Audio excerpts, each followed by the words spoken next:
tricky in that third quarter for you guys to kind of pull away? We moved the basketball better.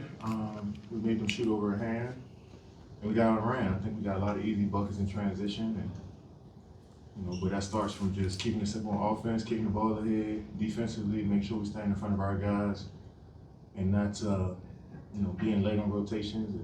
That third quarter, we had a nice stretch of that.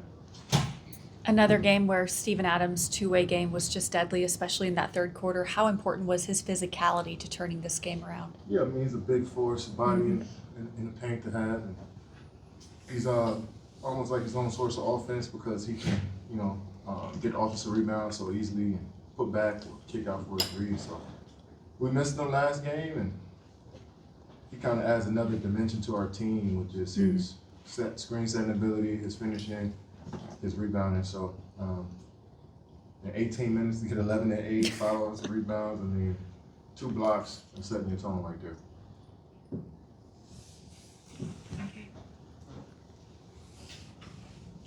Katie, you mentioned the points in transition. They really didn't have a ton of turnovers.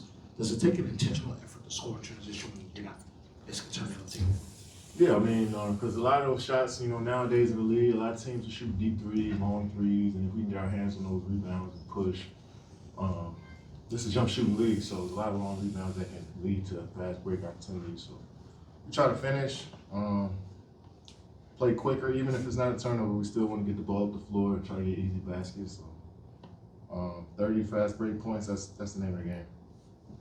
Josh was plus 23 tonight and took just 3 shots. Do you think he's kind of one of the more underrated or valuable kind of role players and 3 and D, so to speak, guys in the league right now? Yeah, I mean, I think Josh is a consummate pro who hangs his hat on guarding and making plays on offensive rebounding, getting his hands on basketballs with deflections, and then knocking down his jump shot. I think his jump shot is even better when he starts the game off getting a deflection, getting a steal, running in the grab for offensive rebound. So he feeds off of the doing the dirty work, and he's a blue collar player. So we're grateful to have him because he can, you can insert him into the starting lineup or bring him off the bench and he's the same player. So this is my 3rd year playing with Josh, and he's gotten better and better.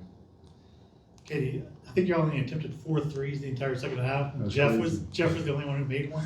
It's kind of the opposite of how most teams play these days. Why did y'all play like that? And do you like when a game comes down like that? I mean, we don't necessarily, I don't think we're even thinking about the 3-pointers we get up. I think we're a defensive team who likes to play through our bigs in the post sometimes, play off of pick and rolls, and we don't spam threes, but if they're there, we're gonna take them. And tonight they just waited. They weren't there. I think the paint was open, so we just we rather get those efficient paint shots than anything. We were already in the paint, 80 points in the paint. So I know it's a 3-point shooting league, but if you seen your paint open up that easily, you get layups, then watch your threes. Yeah, how important is in those moments when you kind of just need a jolt of energy, or you just want to change the tenor of the game, when you can kind of use his energy to kind of give you a spark? Yeah, I mean, when he can get off the glass and push and make those spectacular plays over the rim, especially at home, the crowd feeds off of it, we feed off of it, and that's a huge responsibility, to be the energy provider and always be on point. And Twin is working through it. We're all working through it, and it's a long season, and we're not expecting him to be the main guy to provide energy for us. I think we all have to do it. But those plays when he can, push transition, grab a rebound, and finish, catch a lob, block a shot, I think those things, add to our group, and everybody who's watching the game at that time feeds off of it. Kev, I think you're like 4 points away from becoming the 8th player to rack up 31,000. Damn, I could have did that tonight. Do those milestones still move you? Like, what are your thoughts about that? Yeah, they do. Hell yeah. I mean, 8 players in the history of the game, that's insane. I mean, I'm always grateful for all my coaches, teammates, guys that set screens for me, that give up their shot to look for me, that encourage me throughout my whole career. I had a few teammates, playing with Russ. He meant a lot in my career when it comes to that. Steven meant a lot in my career. Jeff Green, so every time I, hit these milestones, I tend to think about my teammates and the journey that I've been through. even as a kid, so many people have invested in my life and my career and wanted to see me do well. So I owe a lot to them, and I always think about that when I hit milestones like this. Last one, Brian. Kevin, you talked earlier about almost 80 points in the paint. Is that kind of different for a team that, like in a three-point shooting league, and you all being able to score that effectively in the paint? And was some of the emphasis on taking those type of shots, not playing bully ball as such, but taking those?